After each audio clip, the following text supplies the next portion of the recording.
Hello and welcome to a Thursday edition of the Osceola Seminole Sidelines. My name is Pat Burnham, and I am joined today by Bob Ferrante, editor of the Osceola, and we have a special guest, Kevin Stone from the Boston College rival site Eagle Action, and we've asked Kevin to join us today to talk a little bit about the commitment of Thomas Castellanos to Florida State. If you're a Florida State fan, you clearly know that Florida State took the commitment of the former Boston College quarterback yesterday as he was on the first day of his official visit to Tallahassee, and he is going to reunite with former offensive coordinator, his former head coach at UCF and now current FSU offensive coordinator, Gus Malzahn. Before we get to that, we've got some exciting news. If you're a fan of breakfast foods, Florida State looks like is going to bring back former tight end Marqueston Douglas from Arizona State, lovingly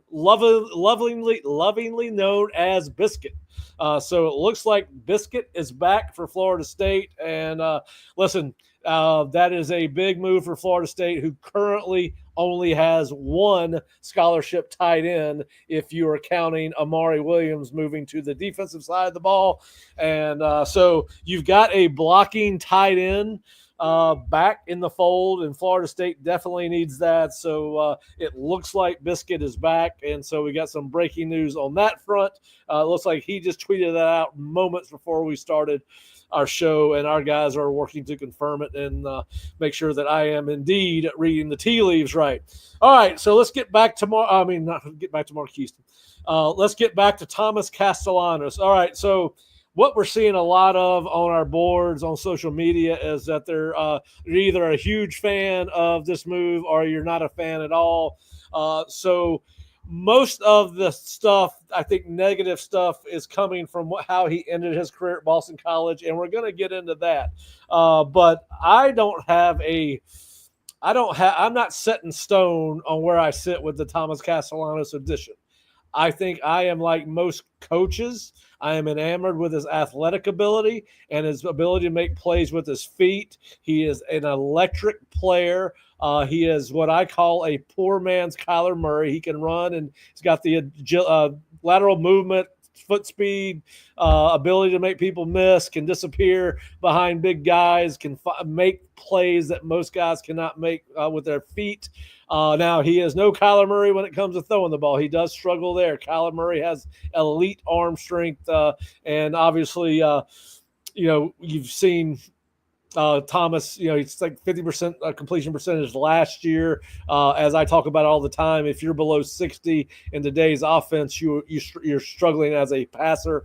But I don't really have I'm kind of let's wait and see approach with Thomas Castellanos. So I'm excited about his athleticism. I'm not going to make any final judgments until he gets here. And listen, there are a lot of pieces that have to be put together to surround him or any other quarterback at Florida State to be successful in Gus Malzahn's or anybody else's offense. Just so happens in this case, it's going to be a run-heavy Gus Malzahn offense that's going to try the power run game and then take shots downfield. I think right now, if you look at where the offensive line sits, I think that you need a very athletic quarterback in this offense. I think the key for success for FSU, especially with a running quarterback, is you got to go out and find 4 or 5 starting offensive linemen. But Bob, I want to start with you. What was your reaction? And listen, here's what we know: when you get to the portal and the first quarterback comes off the board in the portal, the second one's going to come fast, and the third and the fourth. It does not take much time for these quarterbacks to come off the board. because there's only one going to be taken by each school. It's not like offensive and defensive linemen where you could take up to 4 or 5 and they're not going to come off the board. But Bob, what was your thoughts when listen, we posted on our board the night before that we thought this was going to happen, but what was your thoughts when it became reality? Yeah, I think this is an ideal system fit, for the Malzahn Norvell offense. I mean, they're very much similar offenses. I think, not knowing what this offensive line is going to look like, and that's a big question as far as how they blend the high school guys and the transfers in the offensive line. I think it's going to be really critical to have somebody who it's an understatement to call Castellanos elusive. Yes. He's much more than elusive. He's a Houdini type of guy where you almost want to go to the concert to see what his greatest hits are every night. That's special, and I think that's what the fans are going to be excited by. But I think what we want to get with Kevin is the accuracy, the decision making, the touch, all those kind of things that you look for, the leadership. What are those qualities looking like? Because we know the escapability is going to be something special that's going to mask a lot of deficiencies that Florida State has. Yeah, I think it's going to be interesting to see how, listen, we've talked about this before, talked about it with DJU, we talked about it with several players. It's going to be interesting to see if they can cure some of the turnover stuff and make him a better passer. But let's just take a look at his stats. They're scrolling the bottom of the screen, but just to go over it, in 2023, he threw for 2,248 yards, 15 touchdowns, 14 interceptions, 57% completion percentage, 1,100 yards rushing, and 7 fumbles. 2024, in 8 games, 1,366 yards passing, 18 TDs, 5 interceptions. Really limited in rushing. I think that has to do with the system, and then 7 fumbles. So really, and we'll get into that. But Kevin, you've had a front row seat to watch Castellanos the last what did he play in 21 games at Boston College. What are your, and we'll get into some of the off the field stuff later, and that's what people want to really hear. But I want to get, you've seen him more than we have. We've seen him twice in 2 years, and really we're watching Florida State more than we're watching the other team. But just what were your thoughts on him as a player, as a playmaker, and then as Bob said, what do you think his potential is as a passer? So first of all, thanks for having me on. There's 2 ways I sort of look at the way his career went here. I think he's overrated, first and foremost. I'll say that. But that's not his fault. Last year when he came on board and took over for Emmett Moorhead, really 1 series into the year, none of us really knew what he was. And the coaching staff didn't really know what he was, aside from what they had seen in training camp. Now, practice was closed to the media last year, and so we had heard some rumblings and stuff in August and early September, hey, this kid's coming on. He's sort of pushing Emmett a little bit, but we didn't see it. So we sort of dismissed it and, okay, it is what it is. And then you saw him play. And you saw him play against Florida State, in particular in that game. And that was sort of his coming out party. But I think from that point on, the media sort of did him a disservice. And the fan base did him a disservice in terms of sort of hyping him up and overrating him. He didn't play very much, if at all, really, at UCF. So he's still learning how to play quarterback. Is he elusive? Yes. Is he fast? Yes. But he doesn't have those, those true quarterback traits that you need in an offense in terms of reading a defense or having that pocket presence and stuff like that. And they tried to, make him a pocket passer when Bill O'Brien came in this year, and it just didn't work. It's not his game. You guys have seen him play, like you said, twice, but you guys know he's better on the run. Design runs or bootlegs, roll him out, get him moving a little bit. He cannot stand there and make a 25-yard throw to the sideline. You just can't do it. Now, training camp and other practices were open this year for us under Bill O'Brien, and I saw it day one. Grayson James, the quarterback now, who Tommy was ultimately replaced by, he was a better fit from the start for this Bill O'Brien offense. which, as you guys know, is a real NFL offense. Right. Again, you need a pocket passer, something Tommy just wasn't. So what I think happened this year, and I'm sort of ranting a little bit and all over the place, I feel like, but I think what happened this year is, again, training camp, they tried to make him a pocket passer, but more so when he didn't hop in the portal when Bill O'Brien was hired, Bill O'Brien then felt some loyalty to him and sort of a let's see if this can work. Let's try to make this work. We'll sort of marry what I want to do and what you are good at, and we'll see if that works out. It flat out didn't. He's a turnover machine still, not necessarily interceptions, but he fumbles a lot. So he's got to get more careful with the ball, both in the air and just holding it in general. Again, phenomenal athlete, very elusive. I find it interesting that you mentioned he was offered by FSU as an athlete coming out of high school. That's more suitable, I think, for what he is. Now, obviously, a kid like him who was paid handsomely by BC at one point, I'm sure is getting some good money from FSU as well. I don't know what it is. I don't know if you guys do, but he's going to have to earn that money because I don't think he did while he was here. The ending was very awkward. It was, as far as I've, kind of heard and been told, his play was brutal. It was pretty clear the day he got benched for Grayson James that it was the right move. And again, not because of his athleticism, but because he physically can't throw the ball. He can't get the ball downfield. And there's a lot of good receivers at BC who weren't getting the ball. So at this point, the way he handled himself was embarrassing. He flat out quit on the team. He was brought in on Sunday after he was benched on Saturday, brought in Sunday, told that Grayson would be the starter the rest of the year. And as far as I've been told, threw a bit of a temper tantrum, didn't like it, packed his stuff, and he was gone. He was gone 2 days later. Now, it's funny because he always complained about the cold here.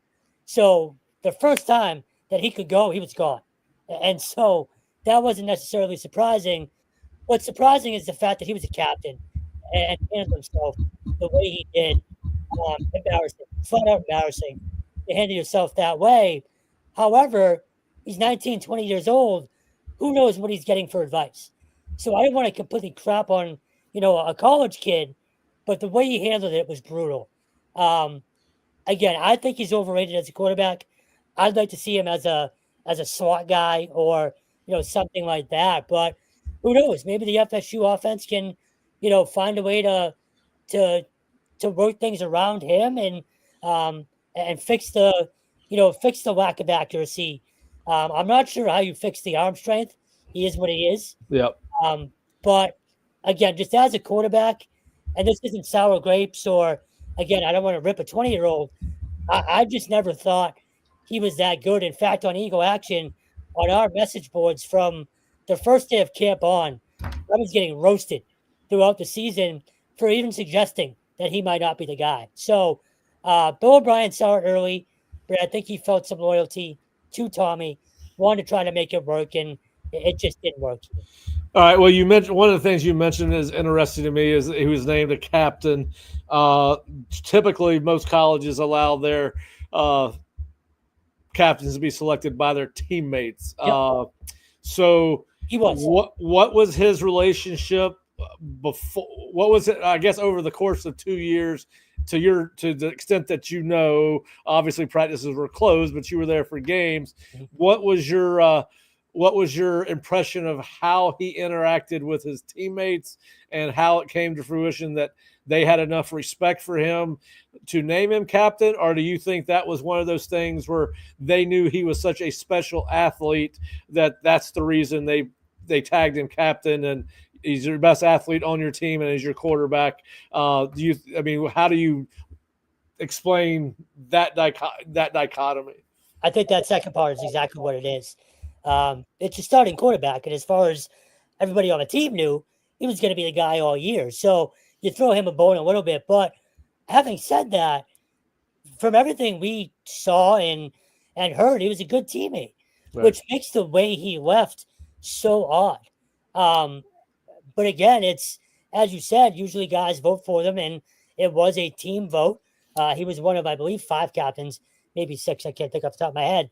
But he was well respected in that locker room. He suited up. He only missed 1 game this year, and I believe 2 last year, maybe. So the kid plays. It's just, I do feel like it was more of that second thing, though, where it's our starting quarterback. Let's sort of make him a leader and give him that rightful title as a captain. Whether he deserved it or not, again, behind closed doors, we don't know. Everything we heard and saw, though, he was a fine teammate. But again, the way he left and some of the stories you hear, maybe not so much.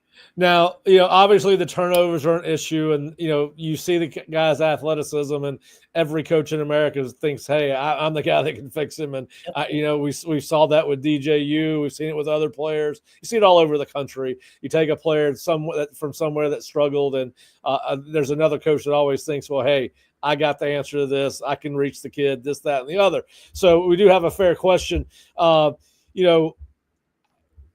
There did not seem to be any, and of course now he was not benched when Jeff Hafley was there as the head coach in 2023, but I know that Bill O'Brien is not a guy that is for everybody, and doesn't explain the turnovers at all that Castellanos dealt with. But do you think maybe that there was just a disconnect or lack of chemistry between those two? Because, Bill's pretty much a gruff, in-your-face, going to use some choice language with you, kind of old school. I believe he is a New Yorker, Boston guy to begin with.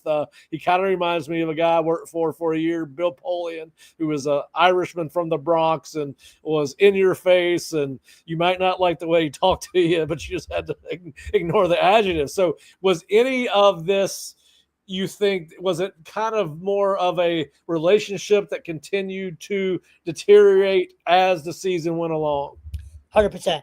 And not just him, but Will Loring, the offensive coordinator, as well. Both of those guys just came from the Patriots last year where they dealt with Mac Jones turning the ball over every 3 seconds. So automatically, Bill O'Brien's not going to deal with turnovers. You're now dealing with a kid who turned it over a lot. So I think that was part of it. And again, I go back to Bill O'Brien was hired in February. So he came on board very late. And the fact that Tommy didn't go in the portal, there was a sense there that, all right, that's, I respect that. Let me see if this can work with this kid. Let's see if this, we can marry our ideas together and make this work. And then just as time went on, you're very right about Bill and his demeanor, though. I mean, day 1 of training camp, he was ripping Tommy for a turnover.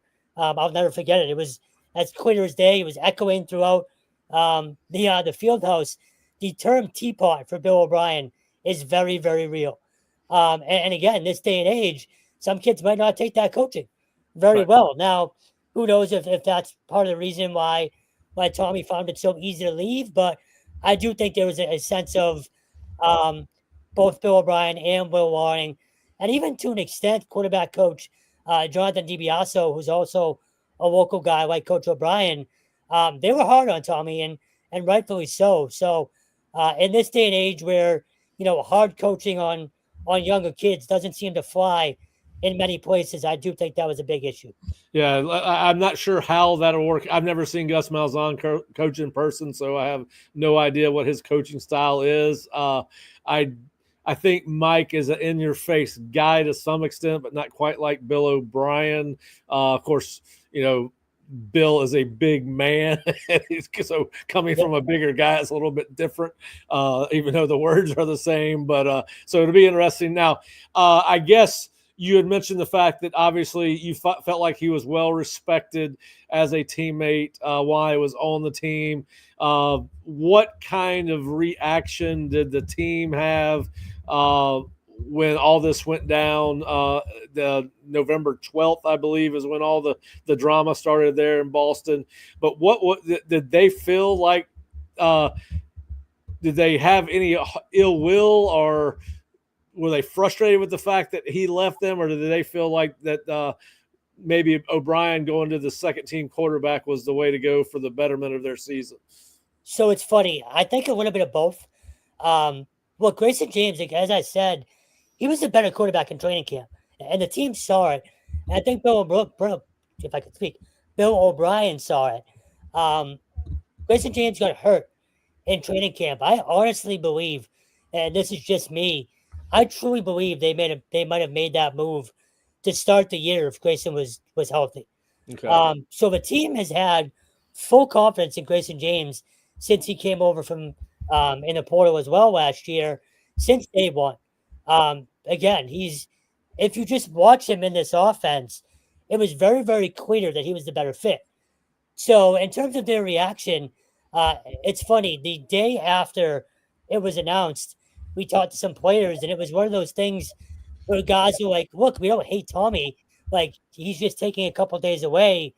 We didn't know it was going to turn into, him leaving for good. Right. But the players were all like, we don't hate him. He's just, sort of clearing his head. And that's what they all thought. 2 days later, he was gone. So I would like to assume that they had an idea that this change might be coming. Again, and Bill O'Brien has stressed it a bunch of times now since it happened, just how well Grayson performed in practice. And he's a big believer in guys earning playing time in practice. So I feel like the team might have known this was sort of on the horizon. And if you remember, Tommy did miss one game where Grayson started against Western Kentucky. Right. So he had already kind of seen what a game day is like under Grayson. So I think the team had an inkling. I just don't think it was going to. They didn't know it was going to turn into this as quickly as it did. Again, guys were simply saying, hey, we still love Tommy, and he's one of us. 2 days after he got benched, 2 days later, he wasn't with the program. Yeah. So it was a very, very quick turnaround where I don't even think guys had a chance or the time to react to it. Yeah. And I think that's where some of the, I guess, concern from the FSU fan base comes from, is the fact that he was willing to pack it in after 2 days. And listen, when you go look at the numbers and you look at the rushing numbers, clearly him trying to play in Bill O'Brien's offense was trying to put a round peg in a square hole type of thing, because you look at the rushing numbers, and the first time I looked at them, I had to go back, and it was like they left out a one. It has to be 1,194 yards. And I think, and so not to be critical of the kid, and I don't think any football person, which I consider myself to be, would be impressed with how he exited the program. So I do understand people's concerns. Now, I guess my question to you, do you believe when Bill O'Brien made that decision that he was done with Castellanos, and that even if there had been a reason to bring in another quarterback, is it Grayson you said? If Grayson had gotten hurt, do you think he would have reverted back to Castellanos? Or do you think that there was a conversation where maybe O'Brien said, hey, we're not going to play anymore. We know you're going to jump in the portal, and we want to keep you healthy. We'll do the best thing for both parties.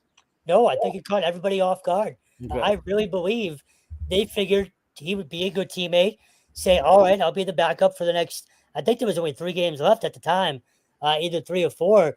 I generally believe they thought he would be QB2. And he practiced for lack of a better term, he took his ball and went home. So I think that caught the staff and the team off guard.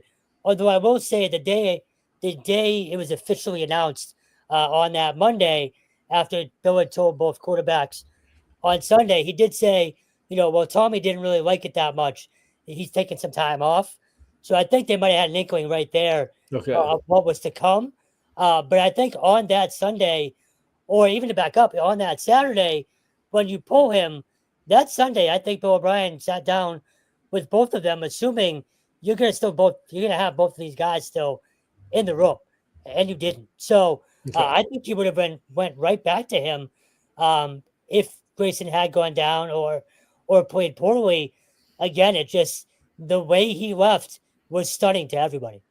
Yeah, and I just wanted to ask. I want to try to cover all the bases because listen, I don't feel like we're ripping on listen, these guys need to be accountable. They're, as you said, they're making a lot of money. He's not just a football player now. He's an employee of Boston College. And I'm of the belief that if you're paid to do a job, you should do it, even when you know that the outcome may not be what you wanted, and it may not, you're supposed to keep on trucking. And so I think that's where a lot of the concern from the fan base is coming from. And of course, then you tack on the turnover issue into that. And so I do want to go back to the turnovers because I want to try to keep this as much as on the field as possible because none of us truly know, but we do understand and wanted to ask you these questions because we do have subscribers that this is their biggest concern, how he exited. So we do appreciate you asking that or answering those questions for us and letting us know what you know. But I want to go back to the turnovers. The fumbles to me are more alarming, I guess. For now, I had him down to 7 this year. I've seen one site had him down for 9. Either way, it's a lot. He's either got 33 or 35 turnovers in 21 games. What do you make of the issue, both in interceptions and fumbles? Is it from the fumble standpoint, is it technique? Is it the way he carries the ball? Is it just that he's small and got stronger guys knocking it out of his hand? And then the same thing with the interceptions. Is it Chuck and hope something good happens? Is it he just doesn't have a strong enough arm to fit the ball in the tight windows? Bad decision making? What is it? He did do much better this year. Touchdown to interception ratio 18-5, 15-14 the year before that, but still 19 interceptions and what do I have it? 12 plus 8 games or 20 games as a starter. What do you make of the turnover issues and why he had them? So can I say a little bit of everything? Yeah. So I do think the height was an issue in terms of he has a lot of batted balls at the line as well. So that's an issue. The interceptions, again, I just don't think he has a very big arm. So if you're asking him to throw, from the opposite hash mark, 20, 30 yards to the sideline, you can't do it. And guys can jump the route. So his accuracy and his arm strength, I just don't think he's very good because of that size. The fumbles are mind-boggling because usually it was either being stripped from behind or bad exchanges with running backs. So most of that to me feels just like a lack of concentration more than anything else. And it was very surprising under Bill O'Brien as a guy, again, who just dealt with Mac Jones turning the ball over. I thought that was going to be coached out of him first and foremost before anything. So the turnovers, mounting were a surprise to me. Last year under Halfley, it was more about, again, him just learning how to play Division I football because he hadn't done it. And really at any, with any consistency. This year it was on him. Just a lack of focus. Again, the interceptions are a lack of talent or a lack of arm talent and a lack of strength and a lack of height. The fumbles are on you, as far as I'm concerned. Yeah, I agree. As a player, that's on you, man, especially as a quarterback. Bill O'Brien has often said, you have the hopes and dreams of an entire, fan base, an entire university in your hand when you have the ball at all times. So I just think he was careless with the football when it comes to fumbles. And I do think the shortness and the height had a lot to do with the interceptions. Okay. Were you surprised when you heard that his name was associated with Florida State? Are you surprised that Florida State took Castellanos in the portal, given the number of quarterbacks that were in the portal at the time? And of course, like I said, they had some names like Caden Salter on their board, but my understanding is that they did not make much progress with Caden. And at some point, you got to grab somebody because there's not enough chairs at the table. And so obviously my understanding was at one point Florida State had about 7 quarterbacks on their board. I heard that list had grown to as many as 12 last week. And I do know that some of those quarterbacks did not go into the portal. So I think that is, if you're a Florida State fan, I think that's something that you have to consider. And at some point you've got to latch on to somebody. But were you surprised that Florida State took Castellanos? No, it's funny that the 3 schools I heard right off the bat were Florida State, Miami, and Missouri when he went in. So, and again, I go back to he used to complain about the cold a lot. So I had a feeling he was going back home or at least somewhere warm. Let me turn around and ask you guys. I'm not surprised he's at Florida State in terms of his decision. Were you guys surprised they wanted him?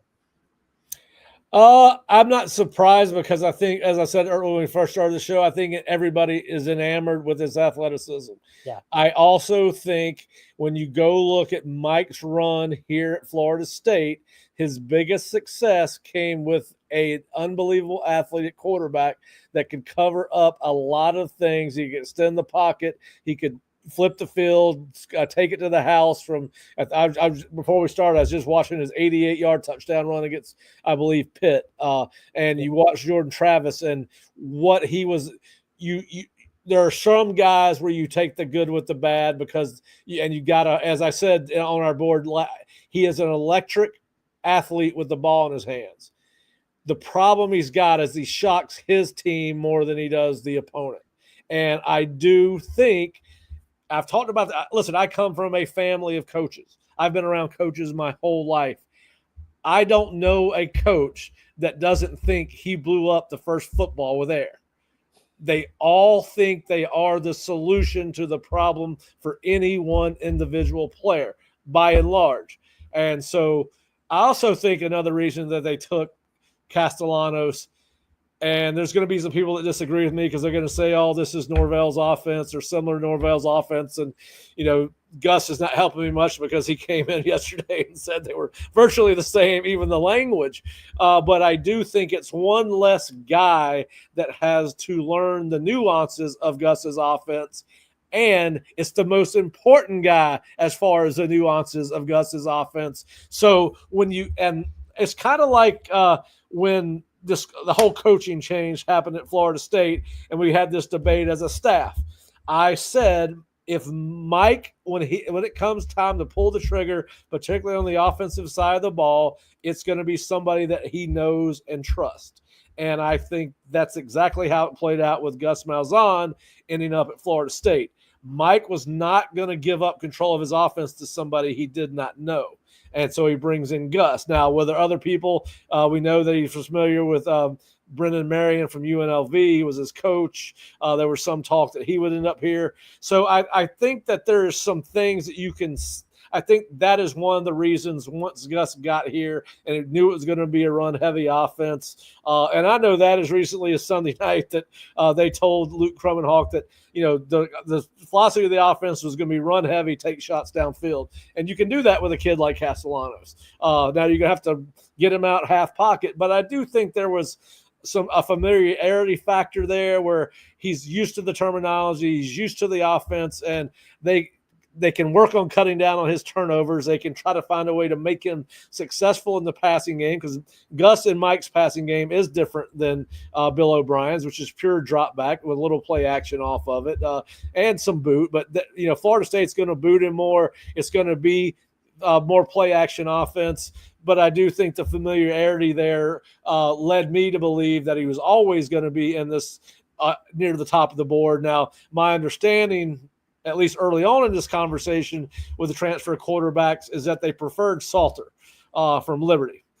So I think they were trying to cast a net, but I do think that at the end of the day, similar to what we saw last year when they brought in two quarterbacks, I think they knew that they had to make a decision hard. And as I say, I think a lot of this stuff, particularly when it comes to quarterbacks in the portal, is taken care of well ahead of the portal entry date. And, it frustrates me so much when I hear any college coach talk about tampering in the portal. If you're not tampering, you're not doing your damn job. That's just the way it works. And you don't have to do it directly. You've got third parties. But so to say that I was surprised, no. Did I think he was the best quarterback in the portal?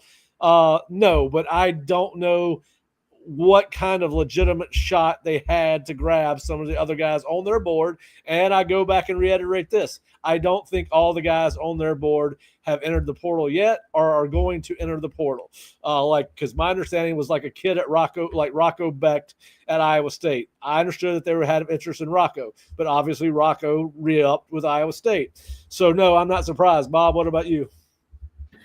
Yeah, I think we go back to what was missing last year. There was no difference maker on this Florida State offense. I mean, Jalen Lucas was injured, not really a big factor. Lawrence Toafili was the only real kind of versatile playmaker they had. I think Florida State was desperate for a difference maker type of guy, and that's what Thomas Castellanos is. Kevin, I'm curious if I can ask the question this way. It's almost like, to me, we talk about a receiver who can't run every route in the route tree, and we're talking about a quarterback who can't throw every throw in the playbook. Are there maybe throws that you feel confident in what Castellanos can throw? Because obviously there are ones that he can't, but what does an offense maybe look like as far as him throwing with some level of accuracy? Honestly, it's funny because they had a kid named Deron Bradley come out of the portal from Texas Tech this year. Big kid, down the field, sort of go up and get it guy. I think he had 6 catches this year total. So Tommy cannot get the ball down the field. He simply can't do it. So I think crossers, 5 10-yard crossers and 5 10-yard outs are his game.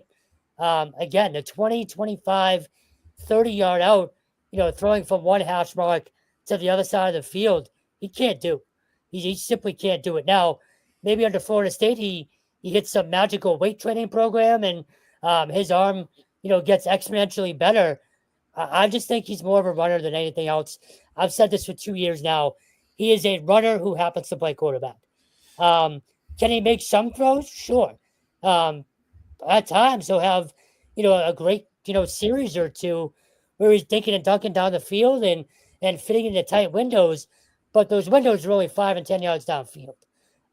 So if you're looking for someone to stretch it or to push the ball downfield, he's not your guy. If you're looking for that 10, 11, 12 play drive, he's your guy all day. So it just depends on what you're looking for. But it's just not, he is not conducive to a full NFL real offense, if that's what you're looking for. And it sounds like that's not what Florida State is. So I think he might be okay there. My question to you guys would be, as of right now, is he QB1 or is he going to have to compete for this? Listen, here's my philosophy when you take a portal quarterback. There is no quarterback competition. The NIL investment takes all the competition out of it. Coaches can say what they want to say, but this is turned into professional football. And when you throw $1 million or somewhere near $1 million, and I'm not saying that's what they threw at him. I'm just saying the going value for a starting quarterback is probably somewhere around $1 million. The rumor was for DJU last year was 800,000. I can't. I'm just telling you what the consistent rumor was. But when you throw money like that as a kid and you go to a booster or your collective and say we need close to $1 million for this particular player, they're not coming out of the ball game. I don't think, because then you got to explain, how'd you miss the evaluation? You asked for this money. We got it for you. And listen, I think one of the reasons they brought him in there, this is a critical year for Florida State and Mike Norvell, and I don't feel they felt confident in going with a younger, less experienced quarterback. And I think that's what I think the changing nature of where this program has gone in just a year was the reason Thomas Castellanos is here as much as anything else. But no, I do not. I think you could have a rare opportunity. Let's say that Kevin Sperry comes in here in the spring, or Brock Glenn you get a better offensive line. I think that next year, because Mike's got to win, you could be prone to a quarterback change at some point during the season if things were struggling. But no, I don't. and Bob, I'd be interested to get your thoughts. I just think we're in the era of where you're giving most of your money allocated toward your quarterback room to one guy. I think that's who you're going to stick with as long as you can stick with him. And listen, I believe that there's no, if DJU had not gotten hurt against SMU, I do not think there would have been a change after that game at quarterback for Florida State. Bob, I'll let you take it from there.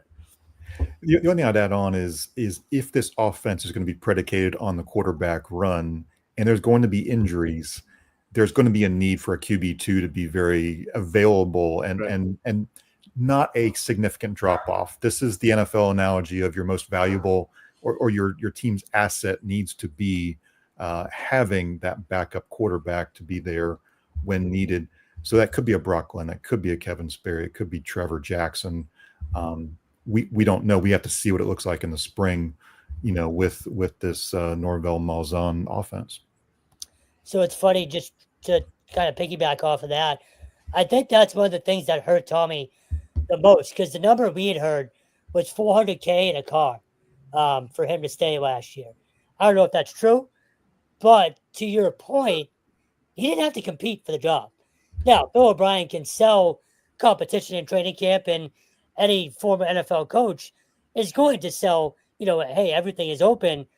But when I asked him 2 weeks into camp, and he was continuing to talk about, hey, we have open competition at this position and that position, I asked him straight up. I said, is quarterback one of them? He said, no, Tommy's our starter. So Tommy always knew he had the job. And I think that goes, again, back to the NIL thing. Kids are now just falling ass backwards into jobs. And they think that they're entitled to that job. Yes. And the money doesn't help. So I only asked that because I was curious if there was sort of anyone, that could push him. But I'm with you guys. I think it's his job to lose. Yeah, well, right now you have two scholarship quarterbacks. Okay. We'll have three scholarship quarterbacks on your roster when January starts at Florida State, and that's if neither one of Brock Glenn or Trevor Jackson enter the portal between now and December 28th. So, listen, I think it's a very fine, hard line for college football coaches to walk in the days of with the portal and struggle. Some collectives are not as good as the others. Florida State's got a good one from everything that I hear. I don't know their numbers. I read something last year. The roster was $10.5 million or so. I don't know if that's true. It was a source by somebody. I can't.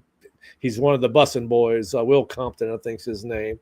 But he had put something out. But listen, I think it's a hard line, and I do think that what you're going to see. And listen, we all know that college football is a quarterback-driven sport from a on-the-field perspective. The quarterbacks and especially dual threat quarterbacks can be game changers for you with today's RPO offenses. So I do think that, but it's a hard, you've only got so much money. Your quarterback's going to make you or break you. We saw that with Jordan Travis. Florida State flourished with him at quarterback. They've struggled with anybody else at quarterback going back to Willie Taggart being the head coach. If it wasn't Jordan Travis, and Jordan Travis wasn't always Jordan Travis, he had to grow up a little bit. But yeah, I think that it's an interesting. What's the tightrope that college football coaches have to walk? And I do think that you're going to have to start. In college football in particular, kind of, you watch pro football, and we're clearly starting to see college football become pro football before our eyes. You mentioned a 20-year-old kid. Well, this is now a 20-year-old professional. And these guys, I said it when the NIL started, these guys are going to be forced to grow up quicker than they thought, because now they're accepting money, and the fan bases are going to be less patient, and the media is going to be less patient because whether or not you're getting a return on your investment. So I think it's fascinating. I think that you're going to have to start seeing programs probably put a little bit more money into their second string quarterback in case their first string quarterback gets hurt. You see every year a pro football team having a great year, and then all of a sudden that their season goes down the drain because they don't have a good backup quarterback, right? And what was the number last year? Like 74 different guys started at quarterback in the NFL last year. It was astronomical number. I can't remember what it was, but I think it's fascinating. But yeah, I think in most cases, when you bring a quarterback in the portal, there is no competition, even though we're going to all be told via coach speak that there is, and we'll all go right about it. There's going to be a great quarterback competition, and we'll be laughing every step of the way on the computer because we know that's not going to happen. But all right, so Kevin, thanks for your input on that. Now, since we're talking about the NFL, and I know that I've been following you all day on Twitter, there is a hiring at North Carolina that is likely to have a seismic effect on how college football programs are run moving forward. Bill Belichick, was hired by North Carolina last night. You obviously covered the Patriots and Boston College. I kept on hearing about this, and I was like, this is never going to happen. There's no way he's going to go back to college football. I think it was a fascinating discussion point, lot of fun to talk about. And then, of course, the longer it dragged out, the more it made me feel like Bill Belichick was really involved in this thing. And it ultimately took the job yesterday. Has already named Michael Lombardi as his GM, a former old school GM he was with the Patriots, with the Raiders, I think a couple other programs in the NFL. How surprised were you that Belichick is back in college football? So it's funny. I think I'm in the minority. I'm not that surprised. And I always say this. First of all, I'll say I'm shocked he's not in the NFL. I thought for sure there would still be a place for him. So that surprises me, but this doesn't. He's a football coach at heart. So what do football coaches want to do? They want to coach. And if you're going to whittle it down to the absolute basics, yes, you're dealing with NIL and stuff now, but these kids still want to learn the game. They still want to be coached. They still want to be coached hard. The majority of them, I should say. Right. So I think it's a perfect fit. He gets to now. I don't think he's going to go sit in living rooms. I know he said he would today. He's going to do Dion type recruiting. Exactly. So for the people that are confused or don't see how it's going to work, look, he's going to have an entire network of coaches that he can now talk to, whether it's pro or college. He already has talked to Nick Saban. I have to imagine he's talked to Bill O'Brien. Yeah. We didn't get to talk to Bill O'Brien today, but this is not that surprising. Again, for me, it's just about a football coach wanting to get back into coaching. Now, I also think he said today, I believe his exact quote was, "I didn't come here to leave," and he has a 5-year deal. I'd be stunned if he's not back in the NFL within 2 years. Now, this needs to go well, and he can't flame out and have this be a complete disaster. But I think it's a perfect way to show, one, he can evaluate young talent, which was a huge problem here in Foxborough. He could not draft receivers to save his life. And two, he can relate to younger players in a day and age where you need to, more than ever, have a guy on your good side. So for me, it's a proving ground kind of thing for him to get back in the NFL. But even if he doesn't, I think he's A, going to enjoy the hell out of this, and B, I think he's going to be good at it. Again, between the network of coaches he has, the people he can rely on, the staff he's going to put around him, the $20 million he's now getting for NIL, everything is in place for him to succeed. It's just a matter of how long will he want to do this at this level before, okay, let me get back into the pros and try to go get that wins record. But in terms of being surprised, I honestly wasn't. It's funny, my very first thought was how badly I felt for the student reporters at UNC, because that's going to be terrifying those first few weeks, or after that first loss, when he stares a dagger into them at a dumb question and just refuses to answer. So, Look, I think it's fascinating. I think he's going to be good at it. I could be completely wrong, but I'm not that surprised by any of this. Yeah, I don't really understand why football coaches at any level try to intimidate the press. You're going to lose on that at the end of the day. I've seen it happen. Just about, we saw Willie Taggart come in here and, make fun of the press one day. Murphy, come here. Hey, right here. Yeah. Sorry about that live television. Let me mute mine and I'll be right back. Hey, Kevin, I got a quick question for you because I'm curious about this aspect of it. We've seen the NFL front office concept or mindset blend into college football so much. Everybody's got a general manager or a personnel guy. Yeah. Everybody's got multiple guys, an analyst or different titles. What might a Bill Belichick style front office concept in North Carolina maybe not look like organizationally, but how do you think it could blend in and be effective? So it's interesting because NIL plays a huge factor into that, obviously. So I'm curious to see if he has like a full department just dedicated to NIL. Like, yeah, I know he named Lombardi, quote unquote, GM, but now does that make Lombardi a key scout? Does that make him in charge of NIL? Like, so that's the balance I'm curious to see is who he gives what roles to. Yeah. So, for instance, he had a guy named Burge Nigerian as his right-hand man for, I believe, all 24 years that he was here. Burge is now Bill O'Brien's right-hand man. And as soon as Bill Belichick got the job, I thought for sure Burge was gone. As far as I know, Burge is staying. So now, who is Bill Belichick's new right-hand man? That's more so the question for me than his setup around him.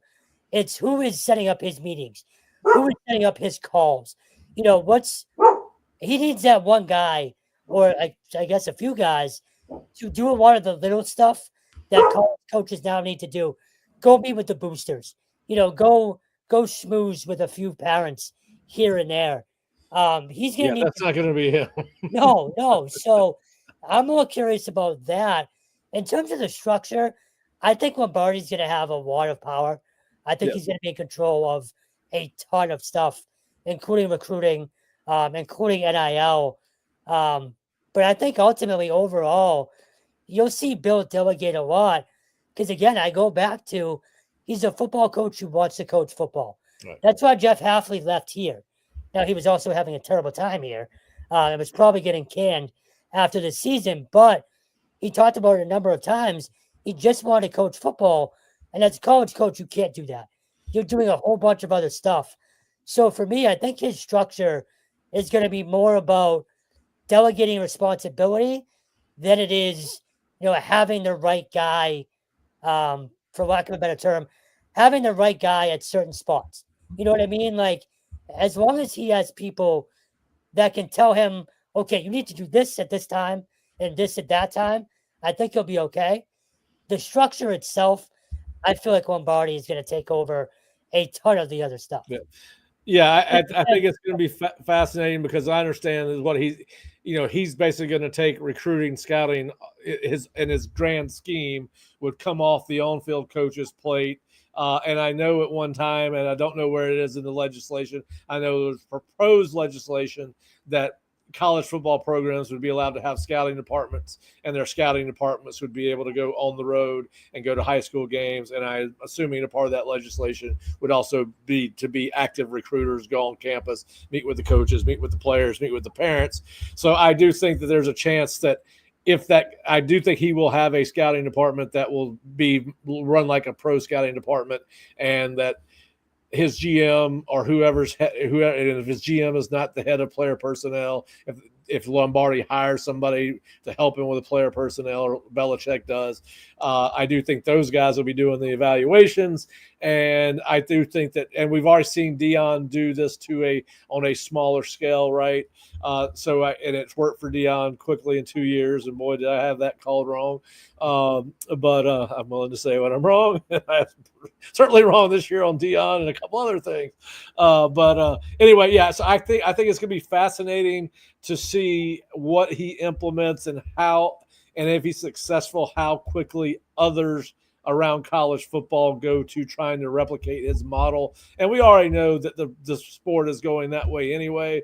I am fascinated to see how he interacts with, not that he's going to have to do some, he's going to have to try to at least be a closer on campus for official visits, because that's never going to go away. Now, again, when you're shot, and I've had this conversation today, when you're fishing in the deep end of the pool, it's no longer as much about recruiting as it is negotiation. But the further down you get the totem pole of talent, the more recruiting becomes a part of it. But he's still going to have to close. But on the field, I just wonder if he is going to have the patience for a raw kid out of high school that they signed because he's a great athlete, but he does not know a thing about football yet, and how those relationships are going to develop, because there's almost a 50-year difference between the two. How does he relate? And, listen, in pro football, I mean, he is the king in pro football. Right now in college football, the players are taking the power away from the colleges and from the coaches. They're holding coaches hostage every day this month. I can't imagine what's going through Mike Norvell's head with the portal, both incoming, outgoing, and it's happening at 133 other schools. So I am fascinated to see how that works. I've heard a ton of different takes from people that are football educated. I heard there was a bunch of reaction last night on the ESPN Bowl Mania show, and then not Sam Acho, guy on Fox that played at Texas. Anyway, cannot remember his name, and he was, it's not going to work, and then the guys on ESPN is it going to work, and this is why. So I think it's going to be fascinating to watch. But since you had some knowledge of Bill Belichick, I was just interested in getting your thoughts as somebody who really, I like to follow as much college football as I can. Obviously hyper focus on Florida State, but I do enjoy the totality of it, having grown up in it. Bob, any questions remaining for Kevin? No, man, Kevin, we appreciate you. We're looking forward to reading more from BC. You do a good job covering BC Eagles football and all sports up there on the Rivals Network. Thank you very much. It's a shame we won't see you guys until 2028, I believe, is the next one. So no Bill O'Brien versus or no Mike Norvell versus Bill Belichick, unless it's in the ACC championship, I guess. That would be fascinating to see. All right, Kevin, well, tell everybody where they can go to get your content. BCEagleAction.com, the Division of Rivals, obviously, and then New England Football Journal as well. We cover high school in 6 states, 16 Division I colleges, and the Patriots. That is nefootballjournal.com, and it's always a pleasure joining you guys as well. All right, Kevin, we appreciate it. Bob, thanks for joining us. If you're new to the show, this has been the Osceola Seminole Sidelines. Please subscribe to the Osceola YouTube channel and disregard my barking dog, and we'll wrap it up here. But please go to theosceola.com to check out all our coverage of Thomas Castellanos committing to Florida State and Marquiston Douglas transferring back to Florida State. We'll see you next time on Seminole Sidelines.